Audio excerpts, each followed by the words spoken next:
আস্তাগফিরুল্লাহ আস্তাগফিরুল্লাহ রাব্বি রাব্বি মিন কুল্লি মিন কুল্লি জামবিউ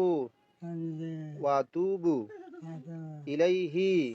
ইলাইহি লা হাওলা লা হাওলা ওয়ালা কুওয়াতা ওয়ালা কুওয়াতা ইল্লা বিল্লাহিল ইল্লা বিল্লাহি আলিয়্যিল আযীম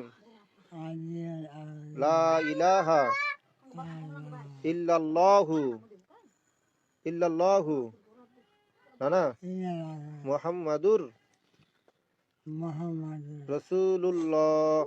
রাসূলুল্লাহ কালিমা শাহাদাত আশহাদু আল্লা ইলাহা ইল্লাল্লাহু ওয়াহদাহু লা শারীকা লাহু ওয়া আশহাদু আন্না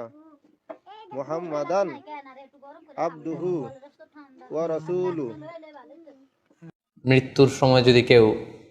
আল্লাহর জিকির করা অবস্থায়, আল্লাহকে স্মরণ করা অবস্থায় কিংবা শাহাদাত বাণী পাঠ করে যদি মৃত্যুবরণ করতে পারে, তাহলে আশা করা যায় যে এই মৃত্যুটা খুব ভালো মৃত্যু হয়েছে। কারণ আল্লাহ রাসূল সাল্লাল্লাহু আলাইহি ওয়াসাল্লাম সুনানে আবু দাউদের এক বর্ণনায় ইরশাদ করেছেন, মান কানা আখিরু কালামিহি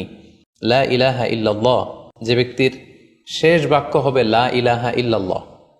এবং এই কালিমাতুত তাইয়্যিবা, এটা পরে যদি কেউ শেষ নিঃশ্বাস ত্যাগ করতে পারে তাহলে সে জান্নাতে প্রবেশ করবে বলে আল্লাহ রাসূল সাল্লাল্লাহু আলাইহি ওয়াসাল্লাম আমাদেরকে সুসংবাদ দিয়েছেন। তাহলে মৃত্যুর আগে কালিমা পড়ে মরতে পারা এটা একটা সৌভাগ্যের বিষয় এবং এটা একটা ভালো সাইন।